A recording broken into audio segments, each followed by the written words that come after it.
Hello, everybody, and welcome back to another episode of Raw Talk with Tanta Katie. I'm happy as always that you guys are joining me again for this time. Um, we have December, middle of December right now. It is an extremely chaotic time of the year. Everybody is so busy getting Christmas gifts together, trying to make sure everything's perfect for the holidays, that you have all the right food, and that you're keeping it together emotionally. And I think everybody's kind of just at their limits right now. It genuinely feels like the movie The Grinch, where you have Cindy Lou Who and everybody's just going mad buying all these gifts and kind of forgetting about the important things in life, which I get, it's tradition and you want to make sure everything's perfect. But yeah, so happy Christmas time, everybody. Woohoo. Um, I am going to be doing something a little bit lighter than the last topic that I had. My last topic, my last episode was my coming out story. That was something very vulnerable that I did share with you guys. And my reason for doing that was also to kind of put the pieces together. I'm trying to build the blocks in a way to where everybody can kind of get a baseline story. I think that's really important, that going forward with the stories that I'm trying to tell, we have to have that baseline there. So this one's going to be a little bit lighter. And in my life, it's interesting because some of the things that I've been through, some of the experiences I've had, I I forget that maybe not everybody has been through some of these things, or maybe they haven't had these experiences, and that's why I think it's a very interesting thing for me to be sharing with you guys. So, without further ado, today I am going to be talking about the topic, which is my one-way ticket to Thailand. And like I said just a couple minutes ago, the reason is because this is going to sound weird to a lot of people, but I had a moment where I realized, okay, not everybody has booked a one-way ticket to Thailand, but in my mind, that's like a really normal thing, which probably sounds strange to you guys, but for me, I don't know, it's hard for me to explain. It's like, in the same way many people, graduate, go to college, buy a house, buy a car, buy a boat, how everybody thinks like that. That's so how I think about this. Like, oh yeah, of course, like everybody just books a one-way ticket and travels. And then I realized, no, Katie, they don't. Like, this is something kind of interesting. And I was like, oh yeah, okay, let me share this. So I'm going to take you guys back a little bit, to the year 2012. And at this time in my life, I was 22 years old. And to give a little bit of a baseline to 2012, so I think we all forget years, well, what happened this year, what happened that year, what was popular. So in the year 2012, I'm going to set you guys up with a couple songs that were really popular back then. So you have the songs that were really popular in 2012 were Call Me Maybe, Hey, I Just Met You, and This Is Crazy. Exactly. No, I'm not a singer, by the way, guys. I never claimed to be. Next one is Set Fire to the Rain by Adele. I'm not even going to attempt to try to sing Adele right now because, anyway. And then the Somebody That I Used to Know. That one was really popular. And then you have Gossip Girl was still on TV. Justin Bieber was still with Selena Gomez back then. Hunger Games had just come out. Honey Boo Boo was a big reality star. And last and not least, and the most important one, the Kardashians looked a lot different. Now, I saw a really good meme. Actually, I guess I shouldn't be dissing the Kardashians, but well, whatever. There was a really funny meme, and it showed the Kardashians back in the day from like 2012, and then flash forward to 2024. It was like side by side. And then on the meme, it said, "Don't worry, you're not ugly, you're just poor." And then you could see the comparisons, which I thought was kind of funny. So, for those of you guys who had listened to my previous episodes, the very first one that I ever did post, which was when one door closes, did kind of mention a little bit and touch bases on the one-way ticket to Thailand. And then in my coming out story, that is kind of leading up to this. So if you would have listened to that episode, if you didn't, I would really recommend that you do. Um, so that was a time where I was going through a lot of obviously emotional turmoil. I'd come out, which was good, but I'm, still trying to figure everything out. I was broke, which is not a fun place to be, and I was between joining the Navy at that time in my life, or my sister had actually gotten me a job to be a barista. So originally I wasn't getting enough shifts there, but then they had said, "Hey, we have more shifts for you." So what I did was I moved to Cleellum, which is in Washington, and I was working as a barista there for a while, and that was a very interesting time in my life as well. I had, come out as gay.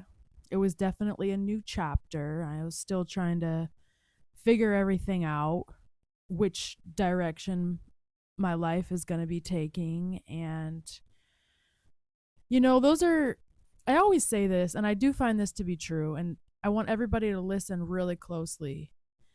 The moments in your life where you're having the biggest struggle, don't always see this as a negative thing. These are the times in your life where you are growing so much, you're learning a lot, and you're really building resilience, you're building character, and you're on your way to becoming the person that you need to be. And that's why I am very thankful for that time in my life, because that's exactly what was happening. I was definitely going through inner turmoil, like I did mention, and um, I had a conversation with my cousin David, may he rest in peace. And he had actually, back in his day, he had done quite a bit of traveling, and we had a little conversation with each other. And he said, "Katie, you do qualify for a British passport. Why don't you get your British passport?" And I was like, "Well, what do you mean?" So, just for those of you who don't know, the reason why I did qualify and do qualify for a British passport is because my mother was originally from England, and her family had moved to the US when I think she was maybe 8 or 9 years old. So because of that, I did qualify for a British passport. So my cousin and I had been having a little bit of a conversation, and he said, "Do you realize how many doors that passport could open for you?" And I didn't really understand. I didn't know much. I'm living in the US. Okay, what do I need a British passport for type thing? But he had explained to me that England was a part of the European Union. So if you have that British passport, you can live in all the European countries. You can live in Italy, you can live in France, you can live in Spain. And I was like, okay, I had definitely had that in the back of my mind. And I thought, oh, that's kind of cool. I had done a little bit of research, but, just figuring everything out in life, making my little coffees, doing my latte art, and just going out, but still like I figuring it out, like I got to work this out. I got to figure my life out. Where am I going? Which direction do I want? I've always been a person that's known that there's a whole life, there's a whole world out there. So during this time, I was going on a lot of hikes. So in the Cleellum area, they have such beautiful scenery. They have a lot of lakes. They have just so much to do when it comes to outdoor activities. And on this particular day, I wasn't feeling that great emotionally, mentally. I was going through a lot, and I decided, you know what? I'm going to go on a hike. So I packed everything up. I went on a hike. This was a really long hike. I went by myself, was going through a lot, but I'm like, I'm going to get some exercise. I'm going to do this hike. I went up and I hiked to a place called Lake Pete, really beautiful. And what had happened was when I was on this hike, I had had so much going on emotionally. And it was almost like being in nature and being around all those trees. It like worked everything out for me. It was almost like I was a ball of like dough. Sounds strange. A ball of dough. And it like, when you have so my English isn't, I'm living in Germany, speaking German. My English has gone downhill, but a rolling pin. There we go. A rolling pin to work out the dough. And it like the nature, it just worked me out like a rolling pin. So when I had started the hike, I was emotionally not the best, mentally not the best. And after the hike, I had worked everything out for my future. I was like, this is plan. This is my plan. I'm going to take these steps. I'm going to get my British passport. I'm going to end up in Italy. I need to do this, this, this. And I had started this mental checklist in my head of what I needed to do and where I wanted to go. And I'd worked it out. And the hike was probably like a 6-hour hike, I want to say. And I had come back to the coffee area and I was just smiling, and everybody's like, what's going on? I was like, I just worked it out. And one of the guys that was roasting the coffee beans there was like, Katie, you can't be going on those hikes without any bear spray. And I'm like, yeah, okay, good point. But I've worked everything out. And I had. So at that point, I had taken all the steps I needed to get my British passport. And that is something to this day that I will never, ever, ever, ever, ever regret. And this was a light bulb moment for me. It was like a light bulb, like ding. So saved up as much money as I possibly could, sold everything that I had, including a truck that I called Indiana Jones that my friend's dad was kind enough to buy for me. And at this time, I did my best to save up my money. I wanted to end up in Italy. The plan was leave the US, travel around Asia, and then end up in Italy. I wanted to buy a Vespa scooter, teach English, eat good food, drink wine, and just chill. It was like, that's the plan. Like, let's do this. So when you start telling people back in those days, like 2012, oh yeah, I'm just going to go to Thailand. I got a British passport. I remember my friend Kylie was like, are you crazy? And I was like, no. I was like, I'm going to do this. And there was a lot of people who I think really questioned me, questioned if it was even possible or why, questioned me a lot, but I didn't really care. This was my plan and I was going to make it happen. Everybody else was going to college, getting a degree. That just simply wasn't for me. I knew that there was a whole world out there. I knew that there was so much to explore. And that's what I wanted for my life. For my life, that's exactly what I wanted. So I had found a really cheap flight. I got it for about $300, one-way ticket from Seattle to Phuket, Thailand. So first things first, $300 back then was even pretty cheap. And the reason why is because it was on Halloween. And said all my goodbyes, arrived at the airport.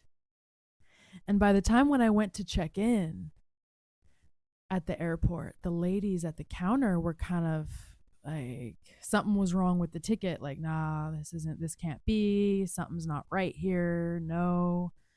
And they were trying to find ways to get me out of the flight because apparently it was a fluke or something. Like I had bought it for too cheap. It couldn't be, but I had the ticket in my hand.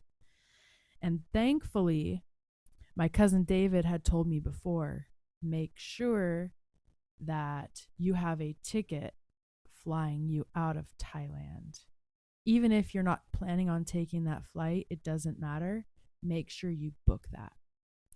So when I arrived at the counter, they were just trying everything to get me out of that flight. And they said, "Where's your ticket going out of Thailand?" And I showed them and I said, "Here you go." And at that point, they had to pull me to the side. It's like 3 or 4 ladies trying to figure it out. And I got on that plane. I sure did. I got on that plane. And yeah, it was very long flight.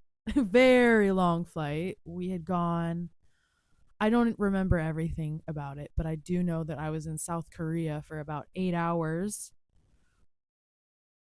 Um 8 hours in South Korea. Very met some very interesting people. I had met one American lady there, probably in her 60s, and she had dressed kind of like a Buddhist who was about to go to an ashram to do yoga, and she had had a business in Thailand. I think she had a hotel or something like that. And I was trying to make small talk with her. She'd been in Thailand for quite a while. I think she'd been there like 10 years or something. Just tried to make some nice small talk with her. And I remember I made a joke.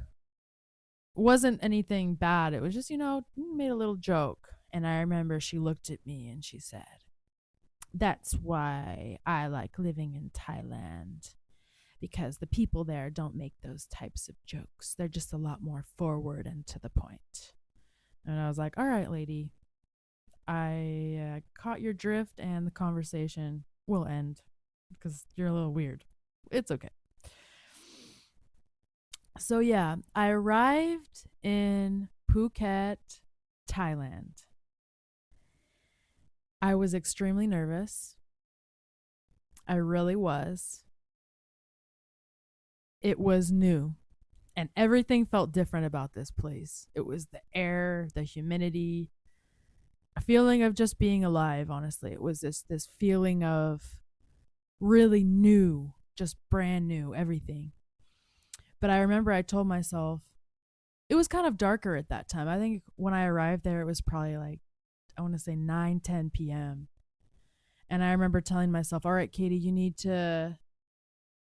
don't make the same mistake you did in Australia when you arrive at an airport. Don't act like a foreigner. You obviously they see me, they're going to know I'm a foreigner, but try not to stick out like a sore thumb as much as possible." So when I arrived there, I'm just like, "All right, pull on your big girl panties and just go like you know where you're going," kind of a thing. So found a I got a taxi, which I had paid way too much for. Way, way, way too much. This was my first lesson at learning how to bargain, and I had never made that same mistake again, because the biggest thing about me is I do not like being taken advantage of when it comes to finances or anything like that. That for me, it rubs me the wrong way. And how do I know I paid too much? Well, first things first, I know I did, and second thing second, let's just say this guy, whoo, the first thing he did was I hopped in the car, put my bag in there. He's making stops all along the way. He's buying himself a new little phone, a new SIM card, cigarettes, drinks, asking me if I want to go eat some food. I'm thinking, "Geez, man, how much did I give you for this taxi ride? Like, you're really kind of." But then again, obviously, I probably helped him out, so it's okay. It was what it was. But when I took this trip, let's say I started the trip with $5,000, which may seem to many people like a lot, and it is a reasonable amount to be traveling around Asia, but you also got to take care of your money. And one of the biggest things in my traveling experience is I've gotten really good at bargaining, very good. But also there's people that would try to argue with me and would say, "Well, you come from the US, you have all this money, you're rich." And then I tell them, first things first, I am from the US. No, I'm not rich. And the reason why I'm choosing to travel in Asia is because it is cheaper. It is a lot cheaper. I'm not going to Milan, Paris right now. I'm choosing to go to a cheaper country so I can make my money go a little bit longer. And that was one of the a conversation I had way one too many times when it came to my experiences with being taken advantage of, which happened time and time again, but it's just part of the experience. So I arrived at my little hostel in Phuket. It was probably, I want to say 12. So it was a little bit later. It wasn't the nicest place. It was really simple. Just have a little bed there with a little fly net thing.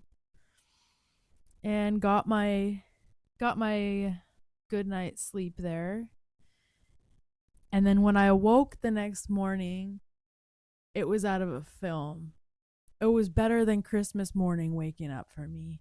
It was like I woke up so early. I probably woke up at 7 a.m. and I just burst up like it was the best, one of the best days of my life. It really was. I took a shower and just like ran out the door. And I just was so excited. It was time. It was time to explore. It was time for me to see something new, to see new faces, see a new culture, see new food, see a different way of life. This was so exciting for me. This is something I had been dreaming of. I I can't I can't even explain it or put it into words. This was better than everything. It was like take as a kid, you're excited for Christmas. Combine 10 of those, put it in a bottle, and that's how excited I was. And for me, that's saying a lot because I love Christmas, especially as a kid. I was up at like 3 a.m., making my brother and sister really upset with me and just been like waking them up. So I just ran out that door. It was warm. I mean, it was warm there. I want to say it was over 100 degrees. It was humid. I was sweating, drinking so much water, but I didn't mind. Walked around the town, got my lay of the land. That's one of my strengths, I have to say, is whenever I arrive somewhere, I have a really good sense of direction, but I like to walk around first to see where everything is. And that's what I did. I just walked around the whole city, took everything in, ate some good food. I saw how the people, their mannerisms, just kind of was people watching.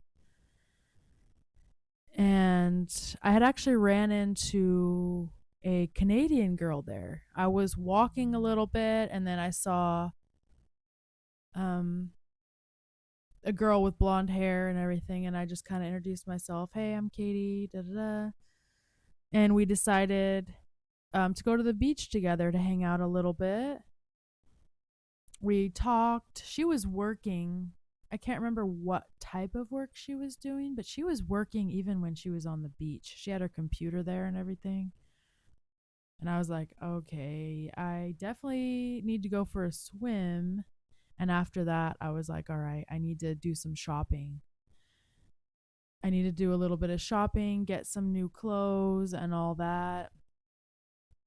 So, what they have there in Thailand, it's kind of like I would describe it as a bazaar. I guess that's the only way I can really say it. You have people selling all kinds of things, especially things the tourists need, from sunscreen to shorts to tank tops to magnets to trinkets. And this particular bazaar and many of the bazaars, they have like an outside area. And then when you go inside a little bit, there's where you can find more shops. and all of that. So started looking at the bazaar. I went by myself, and it was so interesting because I started on the outside of the bazaar, and the faces of the people on the outside of the bazaar, very friendly, very light, very kind, very open. But then when I walked towards the middle of the bazaar, the faces of the people who were selling the items had changed. And the look on their faces is something I, to this day, cannot get out of my brain. It's engraved in my brain.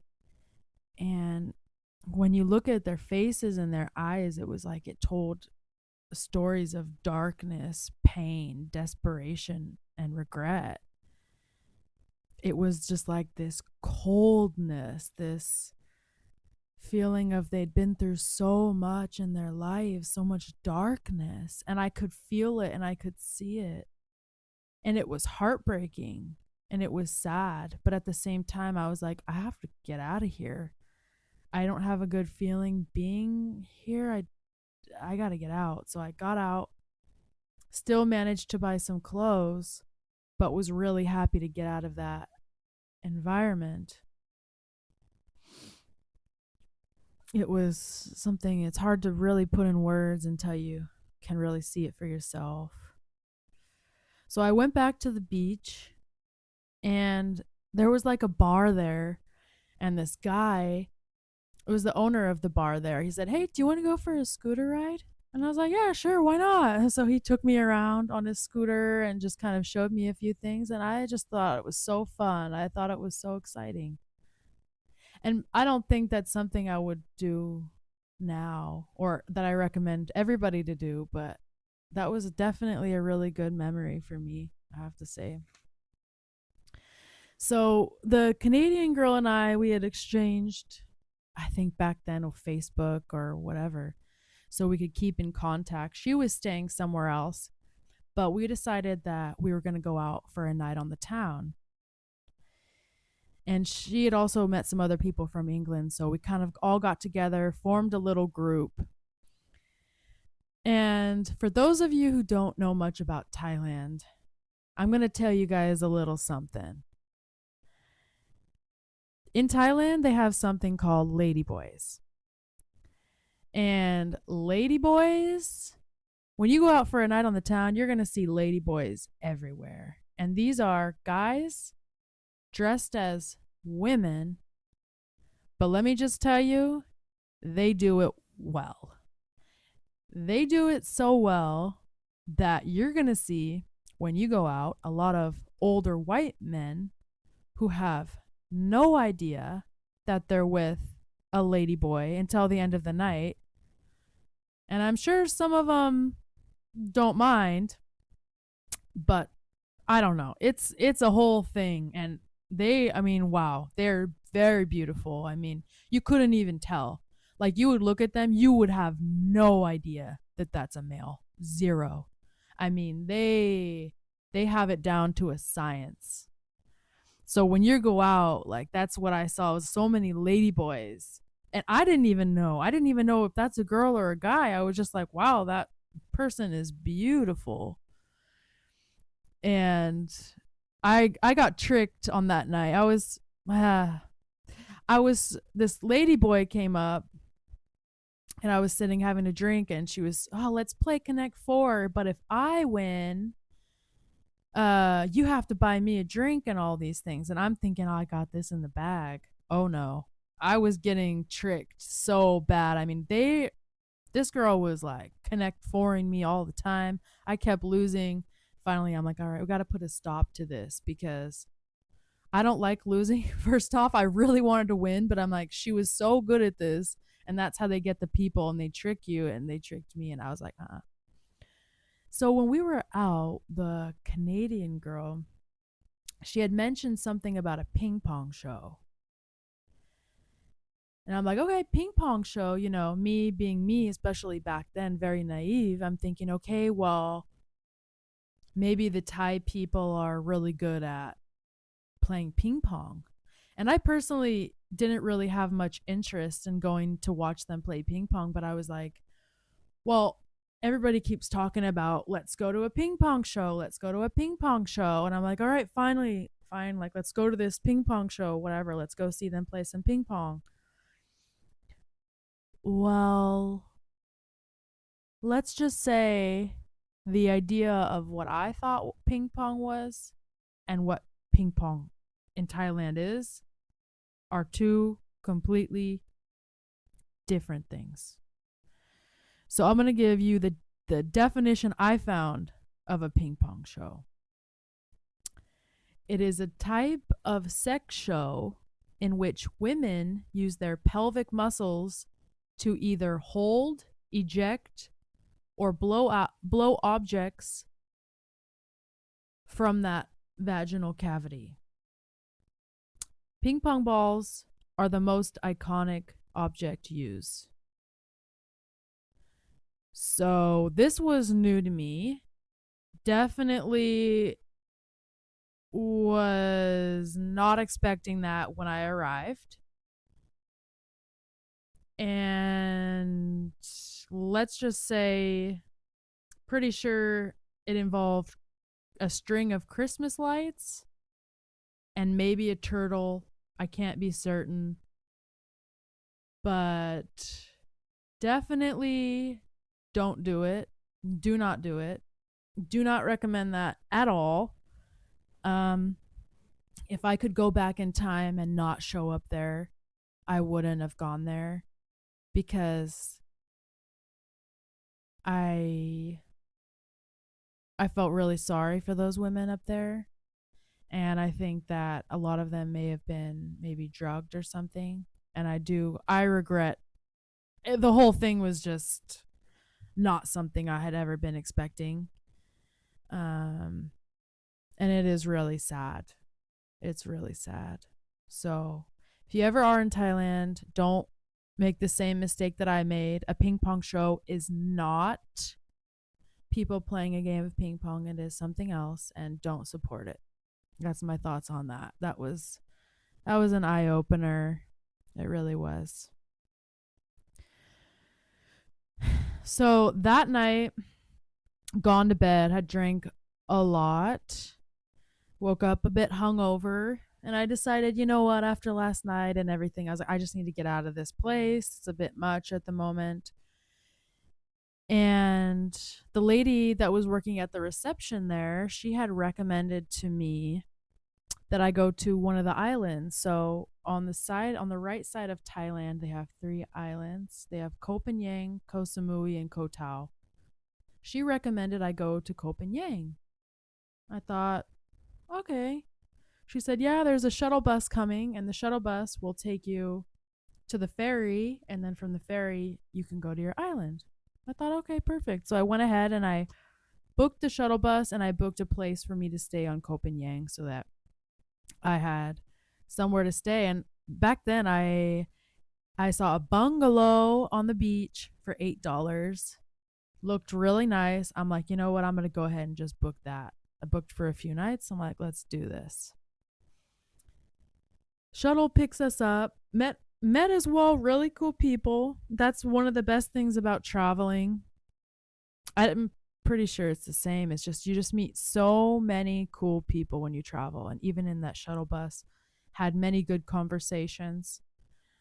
And so the shuttle bus had taken us to a place where we stopped, and the reason for the stop was you had to get a taxi sticker for when you arrived on the island. It made it so that when you arrived at the island, they would see the sticker on your shirt and they would know, okay, you already paid for a taxi. We're your taxi company. We're going to pick you up and bring you to your accommodation. Well, I, at that point in time, was like, I'm not getting a sticker.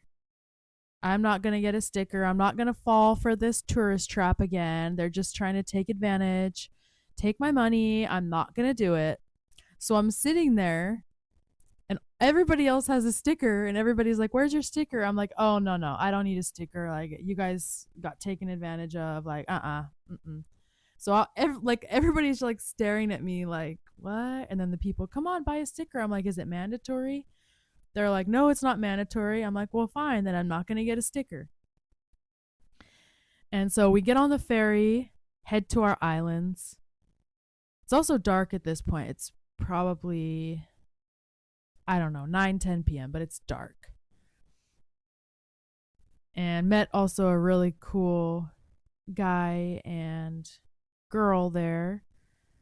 So a guy and then his girlfriend, they were there. And it's crazy because when you travel, you can meet somebody and you can just have like an instant connection if you were open to it. And I was. And this guy just started telling me his life and that he had lost his sister and the art of travel, the art of pain, and all these things. And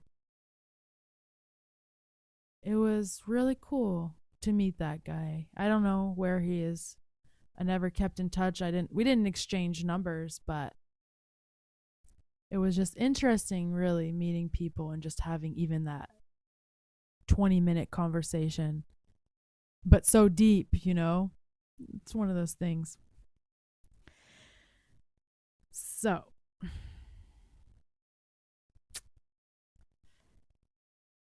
arrive at the island. The ferry is pulling up to the island, right? Pulling up, pulling up. It's dark. The island.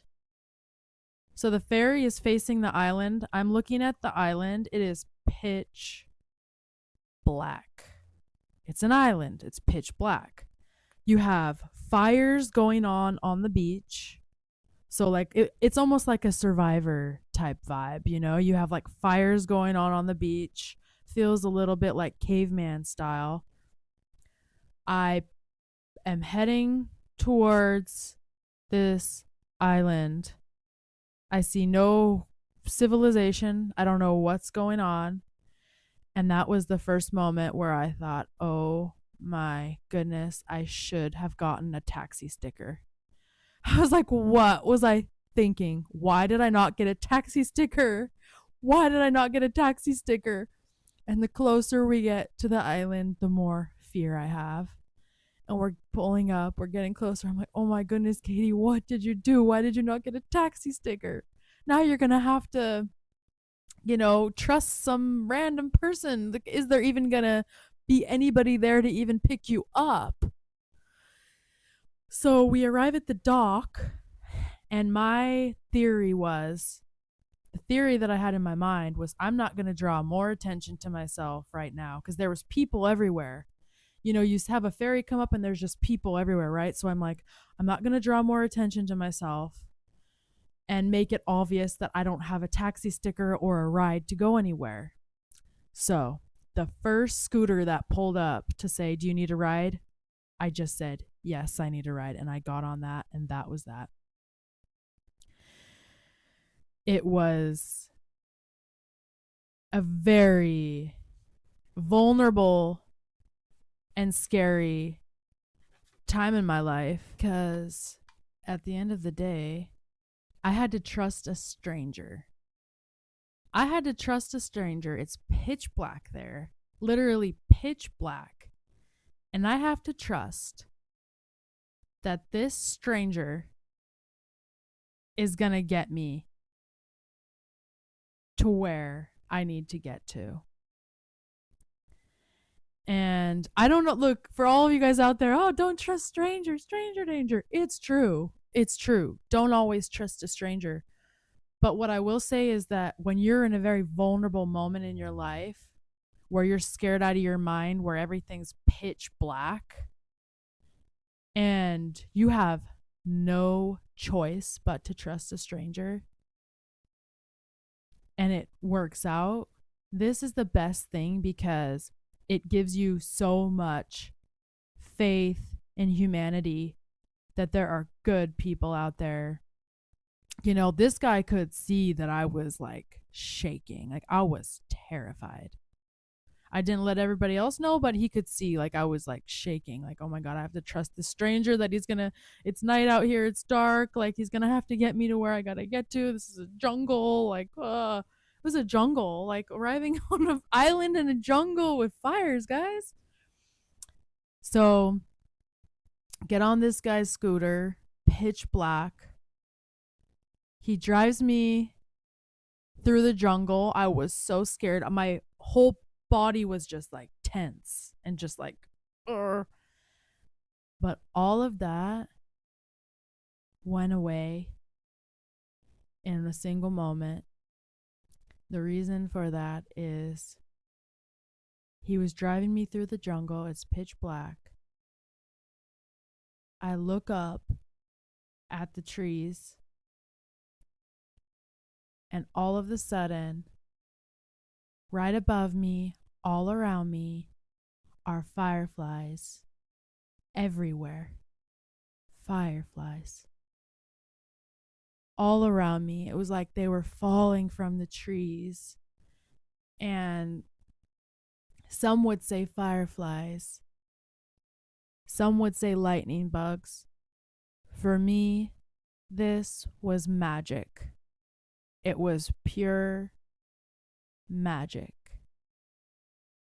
After everything I had been through that last year with my coming out story, with struggling with inner turmoil and all that, this was a moment where I felt at peace, where I felt, wow, look where I am. I'm in this jungle and there's this magic all around me. And I remember I just was crying. It was a cry of like tears of joy, tears of happiness, tears of hope. And I loved that moment. That's to this day one of the best moments of my entire life. And it's indescribable. It's something I have for me. I don't have photos, I don't have a video, but I want to share that. There's always hope out there. There's always beauty in the world. A lot of times we have so much stress around us. We have so much going on in our lives. And for everybody, it's not going to be fireflies. But there's so many simple joys in life if you just stop to take a second to look around and to really smell the roses. There are so many beautiful things out there everywhere. It's all around you. It's all around us. If we only just take the time to look at it and acknowledge it, it is there. There is magic out there. Really. So this guy had gotten me to these little bungalows on the beach, and it's dark out there. I had arrived. I was so hungry.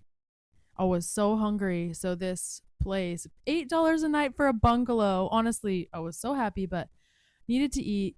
They had a little restaurant there. So I asked the lady, I was like, hey, is there anything you can please do for me? Like, I'm so hungry right now. And she had gotten me curry, rice and curry. And I'm sitting there, just arrived, didn't even go to my bungalow at that point. And I'm sitting there eating, and the lady is just watching me. She's like the owner of the bungalows and the restaurant. She's just watching me eat. And I'm just like, this is a little uncomfortable, but I'll just pretend that I don't know that she's watching me. Like, what am I supposed to do? Look at her? And then she'll look. Yeah, exactly. I look at her. She didn't look away. So I'm like, yeah, right. I'll just pretend this isn't happening. Eating my curry. Then finally she comes over to me and she's like, that's the problem with you foreigners. You eat the curry wrong. And I'm like, all right, so can you please show me how to eat the curry correctly? Like, I think it was maybe even my first curry ever in that moment. And she said, you have the rice and you put the curry over the rice. You don't take the rice and put it on the curry. And I was like, all right. And then she calmed down a little bit. After I had finished eating, went to my bungalow, got my little Wi-Fi and everything set up, went to bed. But I woke up in the middle of the night to a dog barking right outside my bungalow. This bungalow's on the beach, but I had heard this dog just barking like bah bah bah. Okay, not bah bah, but roof roof or however dogs bark. I don't know. Just barking.